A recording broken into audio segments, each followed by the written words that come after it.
go for it. Gary's gonna handle ours. Okay, well, I'll go first then. Okay. Because Gary, Yes, please, Yeah. please do. Just joking, Gary. We'll let it I go love down I south, love huh? hearing you talk. You always plan on a good half hour, right? Isn't that what you say? Is that what I say? I say no such thing. That's not the council generally. So we had a Layton CTC lunch earlier this week. The mayor and myself and Chief Swanson were invited to, just to kind of get an update on what CTCs are doing. More specifically asking, thanking us for the support we've been providing already, and then asking for any additional support if necessary. So it was all of the CTCs in our area, so Northern, Southern, and us, we were all participating. But it was nice just to see like what some of the others are doing, what ours is doing, and for them to thank us, for our support. They gave us our little pledge card, and of course, we're doing our best, and so we'll continue to support them the way we have. But if there are any changes looming, we'll talk more about that at a later date. Just want to keep you apprised to our annual meeting. It's going to be on Friday, February 25th. It was originally scheduled for tomorrow, but there have been some changes, so we had to push that back. It starts at 9, but the portion that's most important for the key leaders is going to be that lunchtime hour period. So it's like from 11 to 1 for you. So if you can't be there early, don't worry about it. But that lunch period is really where we can use your support. So you should have received your invitation, and hope you can come. And then are you going to announce the classes and everything we're doing with the parents? The learning to breathe, and yeah, I can announce those in the meeting. Good. Okay, I'm done. Anything else before we jump into that? No. I was had an active meeting today too, so. It's like I said, it's just that time of year.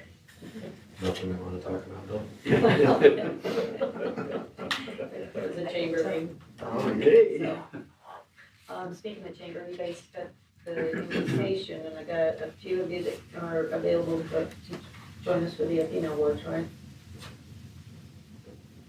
I think we got 3 feedbacks for sure. Do you want? No. Just want to make sure. Okay. All right. Well, we'll fill the seat. I mean, on the table, but anyway. More of a Zeus. More of a Zeus. Okay. I get it, like we all have regular jobs we've got to maintain, so it's okay. Yeah, me too. Yeah, I know, it's right. Okay, then Gary, take up some time with the legislature. Well, I just think I'm Sure you don't have any results. as you like. So, there's a lot going on, but not a lot is going through committees right now. I mean, we meet every morning and look at the committees that are coming up during the day, and the real heavy ones have not begun yet. But we suppose that in the next couple of weeks they will. This is supposed to be Water Week, right? Is what they called it, Tyson. Or blue. And so resources. We tried to convince them they're not all went up there, but anyway. We this next week will be Land Use Week, which is the one we look forward to, right? That's going to be good. And probably I spent 3/4 of my week this week in negotiating the land use bill. There's 2 pieces to the land use bill. There's the first piece. Well, there's actually 3 pieces. The White bill, Representative White has a bill that actually corrects a lot of the things that went wrong with 462. And we give a lot of input into that because there were a lot of things that caused us to be non-compliant, but they were little things, and we weren't the only city. There are 70% of us, you know that. And so we went and corrected all of that. The reason that's important is because they're looking at imposing a penalty for non-compliance. And we talked about all the different penalties. So what polls that we have done with all the cities, the cities that are part of the LPC, what do they call it, the whatever poll it was that we used. Yeah. Can't remember what Slido. Slido, that's Slido, what that they was it. used, yeah. With Slido,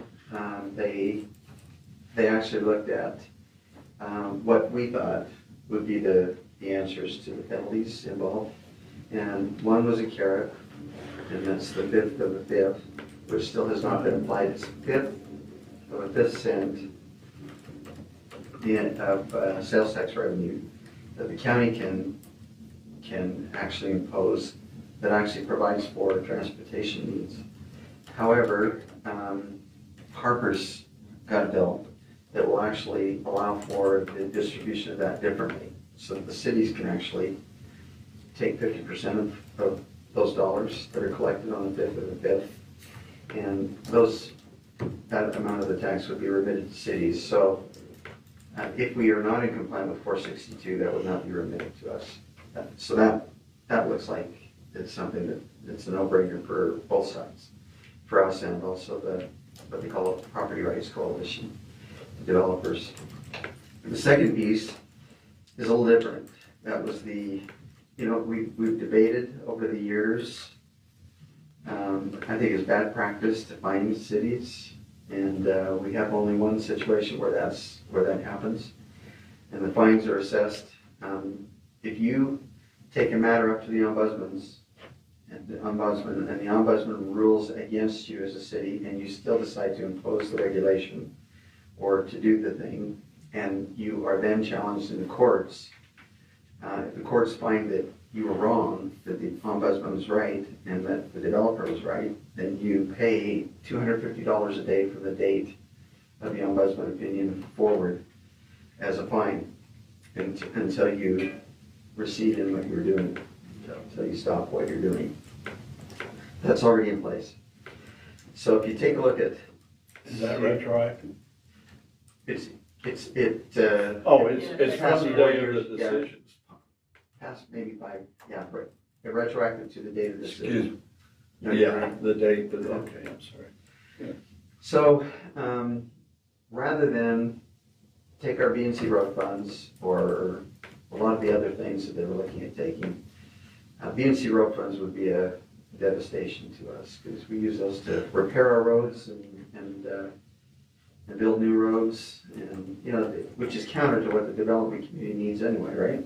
You come in, you build your homes, you want a nice community to be able to invite people into. You don't want the roads that have potholes in them. B&C road funds fix those potholes. And we want to take those B&C road funds away from you if you're not compliant with 460. That makes a lot of sense, right? Not at all. But there are still some in leadership that think that is a really, really mandatory thing, that has to happen. And so I think there's going to be a fight on about 3 different levels in the land use arena, unless we can get, quite frankly, we've taken a kind of a line in the sand approach to 3 of them.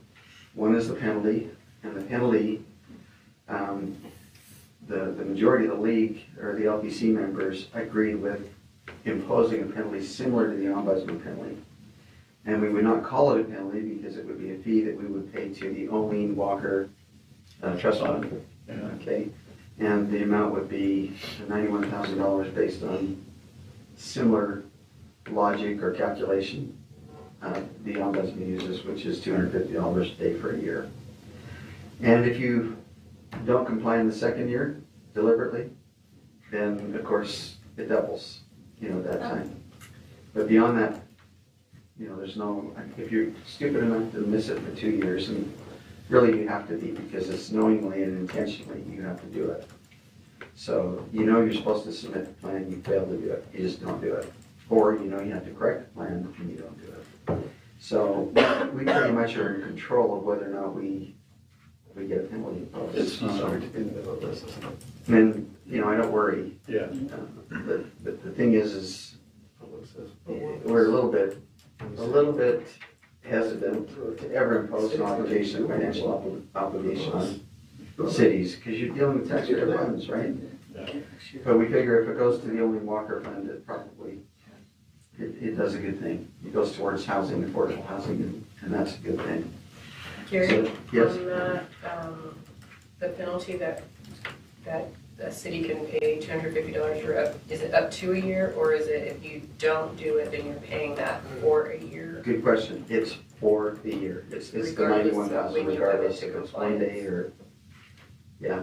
And we do have a 90-day compliance period too. So you've got, in addition to being told that you don't, which I hate, they shouldn't determine that we're non-compliant to begin with. They should have really reached out to most of us, and they understand that. I think in the future it's going to change a little bit, but so going forward, you've got that 90-day period. If you miss that, Then it's. we're Not even really grand. not very Yeah. compliant anyway. So is there a limit on how many times you can resubmit your form? On They compliance? take away your city. Because Maybe I'm you want. thinking, you can see where that's a loophole right there. And Oh, yeah, just change this word, let's see how it goes. Chad did a great thing, because what he did the second time through is, before he even submitted it again, You call them, he sent it to yeah, him. He yeah. said, take a look at this. And by the time they got the official, that's not here, but. I'm here. Yeah, Oh, you are? Yeah. So, but, am I quoting you wrong? No, that's right. Yeah, we just got we actually just got from the state the price on that one today, so. Yeah. Yeah. So, I'm that just was, thinking some of that's those a other great way states, how to do they'll it. work this. That's a great way to do it. So, second issue, So, really, is, Gary, just, we're having a little sidebar, Zach and I, that there are some communities that, there are city councils that are the problem. They're kind of in the way, and whatever in the way means in that community. And one of the solutions is to take the residents of that community's money, potentially as a fine, to pay the people that they're upset about wanting to come in and develop. How is that even, I mean, the logic of that is, so the fine doesn't go to, fine comes from the city, right, it comes from the city, and the citizens pay their taxes to the city. yes. And then And that city goes to then the that Olin penalty goes Walker, to the Olin Walker Fund. which then will pay for housing. Which pays for housing, pays for affordable housing, or the Isn't that same type of right? thing that we do with, the, what is it? Hey, in that city, In that city? there's a fine Yeah. used to provide housing in that city. No, it goes anywhere they That's my want. point. Yeah, That's it the go point they're anywhere. making. Just that, and just how ironic that it's the people that are upset about it, they're still paying. They want cake or let them make cake. Someone said that, didn't she? I think we're Also getting, the- I think the cities are getting to a point where, we don't like what development poses on us every year, but at the same time, we're getting fed up with some of the cities that are just blatantly not. Oh, for sure. And if you haven't submitted a plan by now, and don't submit it deliberately, because you don't want to do it, or for whatever reason, shame on you, as far as the cities go. I'm getting to a point where I'm pretty tired of trying to figure out ways around bad cities. And I realize there are only a few of them, there's not a lot, but Yeah, but they're everything, they're wagging the tail for everybody else. they are. That's what And, Just kick them out. Hey, Gary, can't you kick them out well, we're thinking, of the league? there are a couple that we would like to have annexed into Colorado, and we've got a bill that does that, actually, and you probably know which counties they are. So, Well, as long as they don't have to be, what's the term, congruent? Yeah. contiguous. We can take one in the middle of the state and send it. Here. So, second issue, line in the sand issue is street widths. And Okay. I have no idea why they are pushing back so strongly on street widths. But this is one where I think our guys, all of you, are gonna have to write our Speaker of the House and let him know that 25 feet is unacceptable. That it's not adequate for what we wanna do, for the, For what we need. if we wanna increase the number of units in a subdivision by putting ADUs in, it really makes sense to narrow the streets, doesn't it, Well- 25 feet? Can an emergency vehicle really get through there? If there's a car parked on the side, I don't No. see how they can even get through there. You literally have to weave. It's a And terrible public safety issue. That's what I'm saying, I'm driving it, and let alone So trash is, cans. What's her argument? What does he say? You're gonna laugh. But it's tied to what they say, if you don't have to build as many streets or as wide as streets, you can build more houses. If you build more houses, houses are gonna get cheaper and it will eventually rival housing affordability. That's why we've got so many Don't laugh. undeveloped, That's ready to go the logic. Yeah, lots. that is the logic, literally, that it will be, but the answer is no. If we allow you to have 25-foot streets and what I'm talking about is making that the standard for the state of Utah. So if we require anything above that, it would be considered automatically an excessive exaction, which means that we would have to pay the difference. So between 25 and 32, if we want 32 feet, we pay for the additional So, footage. So you mentioned there was West Jordan. That's the example Mhm. that they're using as this is what we want as hope this works. Right, yeah, So you have an engineer in West Jordan, but is that the Daybreak area? We have one in Layton. Daybreak. Daybreak, It's the Daybreak which area. happens to have so many other issues that goes on down there. Yeah, that's a good example. But my point is, when I talk to them, is we don't want to base a state standard on the exception. right. Sure. The only exception in the state of Utah, rather than what the average city does and what the average city needs. And so we have a Spanish Fork actually Seth put together some really good videos. He pulled his fire trucks down a 25-foot street. Video. And with 2 cars parked, one on each side of the road, you can't get a fire truck down that street if you've got cars parked all the way along, especially if you got a big truck, Yeah, Yeah. a longer truck, a ladder truck. Oh, wait. So, and a bigger truck on the side. Yeah. show that to the speaker yet? Has he seen it? Let me just say this, that's who we need to focus on. We need to focus on letting him know how Layton feels about that. And our fire marshals have already opined on it. Not opined, they feel strongly that we need 6 and 6 and 2 10-foot lanes. And that's less than the national standard. So it's 32 feet total is what we're arguing for. And that fits into our cross-section. That's about what we probably are, in some cases 29, with the lips on the curve. I use that. And there are some streets that are private streets that we allow for, less than that, but we need to really focus on that, especially as this bill comes out, because this bill Whose is it? is Fillmore's bill. What's the number? It's, hasn't been numbered yet, and so I'll let Watch you know for as soon as text. it's numbered, I'll send it out. So all of this is in Fillmore's bill. And he's been very cooperative. I think he sees the 32-foot, but he's getting a lot of pressure from. Is one of the strategies on the 462 bill narrower streets? Well, you- Like you got a bill with how many strategies? Was 20, what is it now, 27? Yeah. and Do is- this. And oh no, guess what? this is- Narrow streets. Like, come on. So for us, if that went through, we had new development, that we have to meet the state standard and do the exaction, we'd have to send a special fire engine to those areas, because the other one wouldn't fit. Pretty much. Should we have one? You'd have to figure out, what we probably would have to do is just have parking on one side. Yeah, what? Yeah, parking on one side. One side of the street. So you would be able to park, which is illogical. But the problem, You yeah, imagine a Yeah. subdivision, the problem with that And a too great though video here on is the how do you truck. regulate that? That's good. So you need to get, public safety, fire, you need to get in and there's a car parked there illegally, but there's an emergency. I mean, you can't, that just doesn't make any sense regardless. So- What about waste management? What about the garbage trucks? Similar? Well, you Yeah, got that, and you those got your are snow larger. plows. I got a really funny video that was The garbage recorded every week. just 2 weeks ago. today we had another ally wake up and it was the school districts who said, we can't get a bus down a 25-foot street. Yeah. So, yeah, and the thing that worries me most about this is, they said if we can work together to come up with state standards for the various main types of utilities that we have. So storm drain, for example, is generally 15 inches is what it is.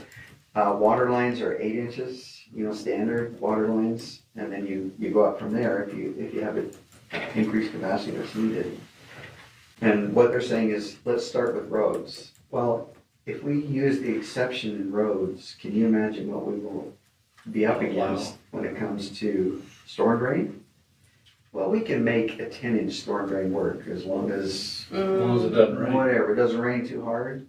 Yeah. Or we can make a 6-inch water line. They did way back, 15 years ago, they had 6-inch water lines servicing hydrants, and we've had to replace everything, with bigger lines. But anyway, I'm just saying that the precedent is not good for this one, and we really need to knuckle down on it.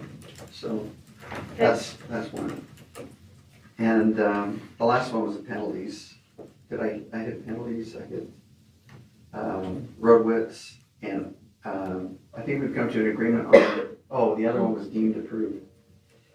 This is the third issue, and that is that they wanted development to move faster, and so they've given us essentially 4 swings at the club, with the club. As they submit, they have to submit, and they can submit only up to 4 times. They have to submit only up to 4 times, and then they wanted it to be deemed approved, automatically approved. Excuse me. So we pushed back and said, no, deemed approved. Approved what? What's approved? But after 4 attempts, the nice thing about it is we got provisions in there. We worked on getting provisions this week in there that say that if we don't get everything that we have on the list of what you needed to bring to us, and this often happens with developers, or with the architects, if they bring their list back and they bring their subdivision back and they haven't done 15 things that were on the list, but they submit it again. Yeah. Why? Because they're getting pressure from the developer. So we got a couple of provisions in there. One says that if they do that they haven't moved on to the next review. And then we've also said, if they do that, they have to respond to us within 20 days of the date that we send our notice out to them, and they have to respond by identifying how they've corrected it and what section of the code they refer to in correcting it. So we made it 2-way, so that the developers, engineers, that seems fair. However, we still don't know what the end result of it's going to be if they go 4 times and the city still. What we're talking about again is those cities that deliberately stonewall a multifamily housing project. That's the best example, because this is all about housing. None of it deals with commercial. But what happens if they stonewall? After 4 bites of the apple, I think they probably deserve some consequence. And we're thinking right now, there's on the road width piece and how roads look, we've arranged for an appeal committee of 3 individuals, 1 engineer for the city, 1 from the developer, and 1 chosen by those 2. And they would be a kind of an appeal board, so maybe we'll use that as what we're looking at now, to make a final determination of whether or not the city is really delayed. Other issues, the fun one was We got 4 minutes. sorry, let me think the most important one.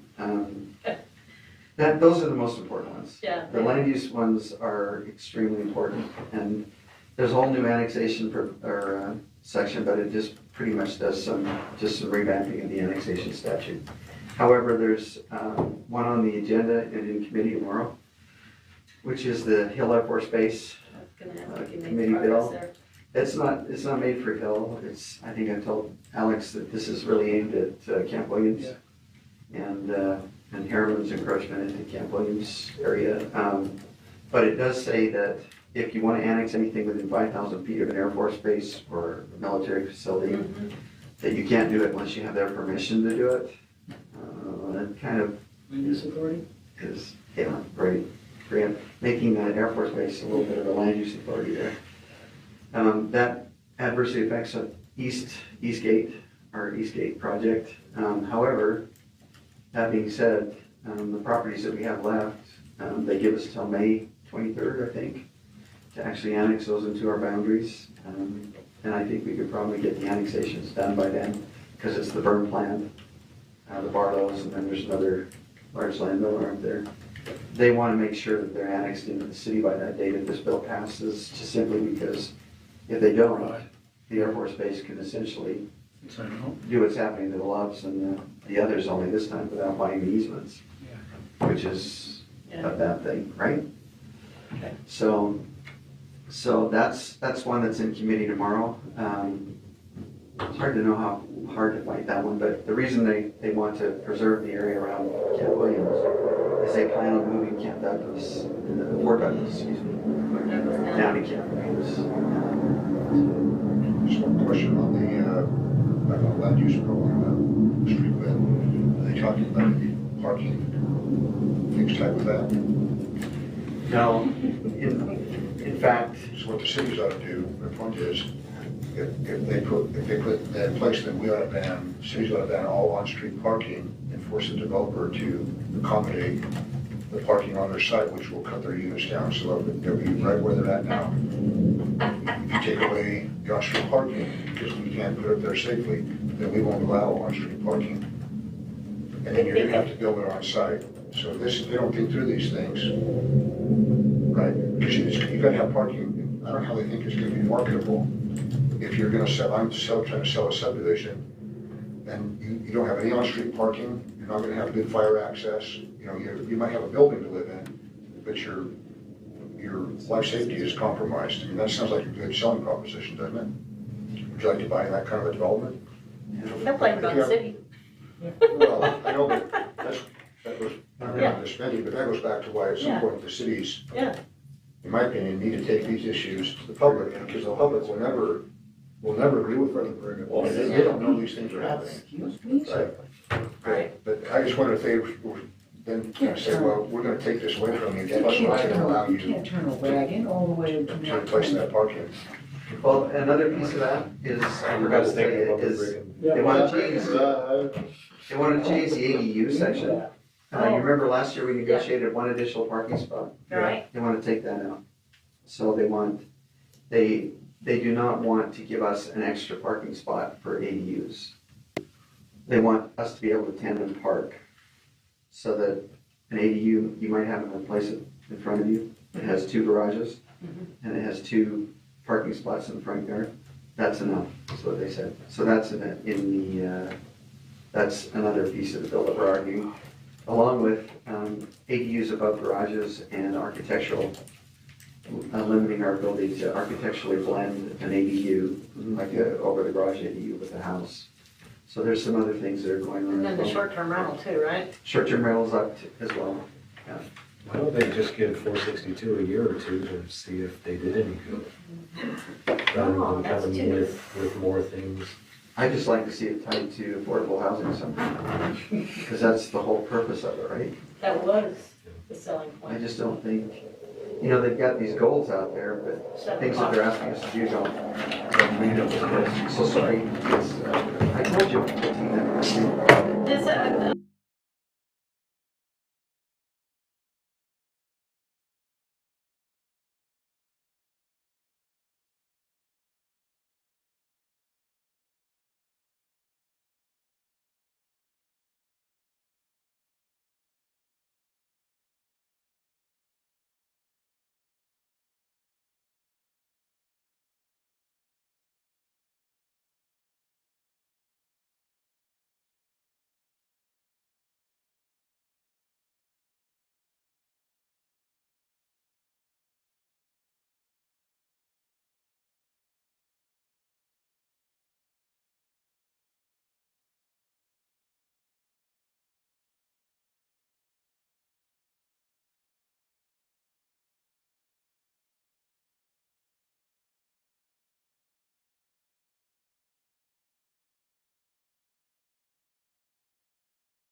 Are you good? Okay, all right, thank you.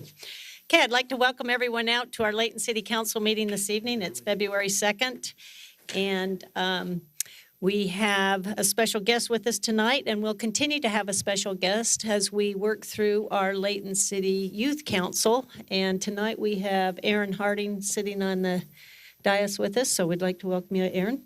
And with that, I'm going to go ahead and turn the time over to Councilmember Bettina Smith Edmondson. I got to say it slow and I can get it right. Who will lead us in our prayer and pledge. So we'll do the pledge first, and then we'll come back and I'll do the prayer. Okay.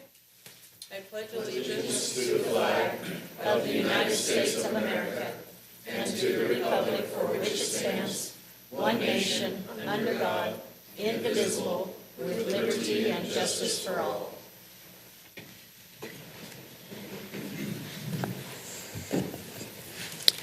God, we thank you for this night. We thank you for this first Thursday in February, God, that we're here to conduct the business of Layton City. God, we ask that you lead and guide us on tonight as we do the business that we have to do. God, I ask that you look on everyone that's present, those who are in the audience, those who are watching live stream. God, I pray that you would help us to do the things that need to be done and to make decisions that are in the best interest of the citizens and residents of Layton. God, we thank you for an opportunity to serve. We thank you that we can serve with congeniality and that we are loving to one another and kind to one another, God, and that will exude through all that we say and do on tonight. We ask you to continue to look on us and to protect us, protect our first responders and everyone who does business for the city and in the city and those who live here as well. We ask these things in Jesus' name. Amen. Amen. Thank you very much. Okay, we'll now call this meeting to order, and normally we would have a set of minutes, which we do not tonight, so I'll just go ahead and go down to our municipal announcements. So council, any of those that are on any of the boards, you're welcome to report. Thank you.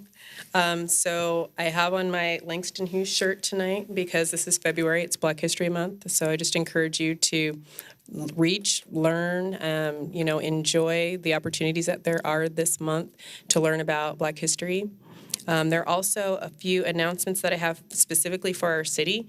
Across the parking lot on tomorrow night at 6 p.m. and at 8 p.m., Davis Arts Council will have their small stage series. OPA, which is a performing arts center here in our city, they are in their production of Cinderella. So you can access their website and get tickets to attend that.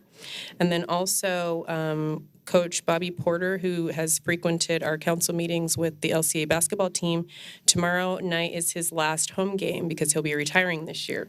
So that game is going to be at LCA at 7 p.m. on tomorrow night if anybody's interested in participating.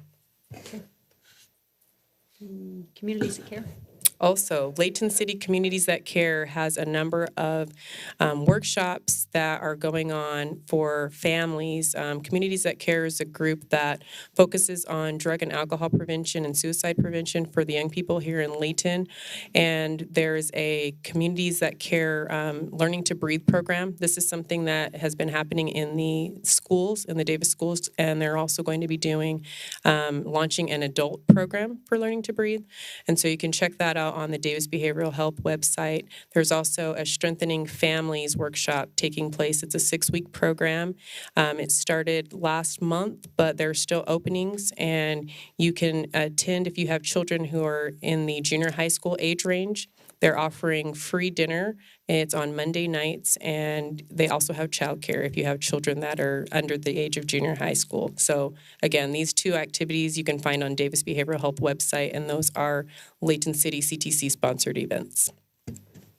Okay. And I want to thank all those folks that participate in that and who are on the committee, and certainly that's a growing committee, so anyone interested in it, I'd highly recommend getting involved because it's what's going to really strengthen our community. Okay. Tyson, or excuse me, Councilman Roberts. Yeah, you can call me Tyson, that's all right. Public service announcement to the men, the sons, the boys. It's Valentine's is coming up, and a great opportunity for your wife, your girlfriend, your family. Family recreation opportunity February 10th, a week from tomorrow, at the Central Davis Junior High, 6:30 to 8:30 p.m. I think there'll be music. Is that right, Dave? What's that? Will there be music at this Yeah. Valentine's dance? I don't see anybody in here old enough to appreciate it. But yeah, there will be. Live band, so. Live band. Well, free. Yeah. Pretty much. Well, we'll see when we get there. It's a week away. Okay. Okay. Does anyone else have anything? Okay, well, thank you very much. I appreciate all of that. We're going to go ahead and jump down then to our citizens' comment. So this is a portion of the meeting where anyone who wishes to address the council may do so. We just ask that you step up to the mic, either one of them, state your name and address for the record. And please understand that we're here to listen. We're not here to deliberate, but certainly just know that we will take everything into consideration and make sure there's a follow-up. So the time is now yours. Okay, seeing that there's no one that wishes to make a comment, we'll go ahead and move on to our consent items. And Mr. Chad Wilkinson will be presenting these items to us. We have two of them on the agenda tonight. And both of these items we can enact in one single motion. So we'll go ahead and turn the time over and listen to item number A, which is an amended plat for Main Street Common Subdivision. Thank you. Mayor and Council, this is, as was said, a subdivision amendment that's approximately 1270 North Main Street. I'm going to just go briefly through some slides to show the location. The subject property is outlined in red. You can see some of the surrounding uses. Coles up here to the upper right. Les Schwab, the new car wash there, just directly to the southeast, and then of course Main Street running along that southeast or southwest portion of the property there. This is again just an aerial photo overview. You can see a large undeveloped parcel there on the corner of Midtown Crossing and Main Street. This is a copy of the plat. There'll be two lots proposed. So they're taking a portion of two existing lots and creating two additional lots. The purpose of these lots, there are folks that would like to establish a veterinary clinic there and then a quick lube business. The lots are approximately half an acre, so they look a little smaller on this lot than what are on this plat than maybe what they are, but they are about a half acre in size, so large enough to meet our minimum lot size and to accommodate the proposed uses on the site. This is a copy of the original Main Street Commons subdivision. This was before Midtown Crossing and some of those other uses were there, but you can see the original lots that were established as part of that subdivision. And we've had several amendments over the years, and this will just further amend that subdivision. With that, the Planning Commission did review this proposed amendment and forwarded a recommendation of approval to the City Council, and I'm happy to answer any questions if I can. Council, do you have any questions? Can you explain where the accesses will be for both of those? So they haven't gone through the site plan process yet, but there is a proposed curb cut here in this location, and then there's cross-access easements across all these lots in this area. So they'll have cross-access across that car wash lot as well. Okay, and which, did you say which business goes in which lot? Sorry. I grabbed a copy of that site plan. I don't have it on this slide deck, but let me just grab the site plan that was submitted for those. Let's see. I guess we'll see it again, right? This one, the veterinary clinic will require a conditional use permit. The lube place is a permitted use, but so the veterinary clinic will be here on this lot 2, and then the quick lube would be on lot 1. Okay, all right. Okay. Any other questions? Okay, let's go ahead and proceed then to item B. Thank you very much. Second item is an amended plat for the Layton Parkway North subdivision. This is really an exciting plat amendment to be bringing back to you. I want to recognize Joanne Grandy here in attendance. She's worked tirelessly to create this trail connection and to obtain grant funding for the pedestrian overpass that will go connect what we're going to look at here in just a moment to the UTA Frontrunner Station. So here's the location, 50 West, 400 South. Outlined in red is the area of the plat that we're going to be talking about. You can see this is the currently being constructed Tanner Clinic. There's some apartment buildings being constructed in this area. The recently opened assisted living center here, IHC Hospital, of course, directly to the south. And then across Main Street are Case Crossing and some of our other developments that are currently Front Runner Station there. This is the overhead view of that parcel. This was taken a little while ago. This is further under, has made progress. There's further progress has been made on the apartment buildings.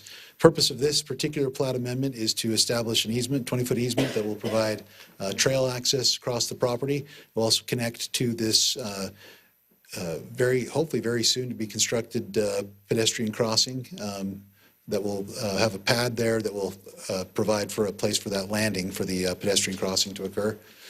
So that, again, the purpose of this plat is to establish that 20-foot easement. This was something that was negotiated over time with the developer to make sure we got that in the right spot to accommodate their development and make sure we get the trail improvements in just the right location. So that's why it's coming to you now. Just a little more detail on some of the notes that are required, especially when we get close to that landing pad for that overhead crossing. With that, this was also reviewed by the Planning Commission, and they have forwarded a recommendation of approval to the City Council for this proposed plat amendment. I'd be happy to answer any questions. Any questions, Council? Okay, very good. Thank you. That was short and sweet. We appreciate it. Both of them are very good items for an addition for the city. So, Council, I'll bring it back to you then for a motion. Madam Mayor, I move that we approve amended plat for Main Street Common Subdivision First Amendment and the amended plat Layton Parkway North Subdivision Second Amendment as explained. Second. Okay, it's been moved in second that we adopt both items as presented. All in favor, please say aye. Aye. Any opposed? Okay, thank you very much. Well, that pretty much concludes our meeting for this evening. Is there any unfinished business that anyone wishes to bring before us? If not, I'll entertain a motion to adjourn. Oh, sure. I'll entertain you by asking for a motion to adjourn. Thank you very much. Okay, thank you everyone for attending this evening's meeting, and we hope you have a fantastic rest of the week.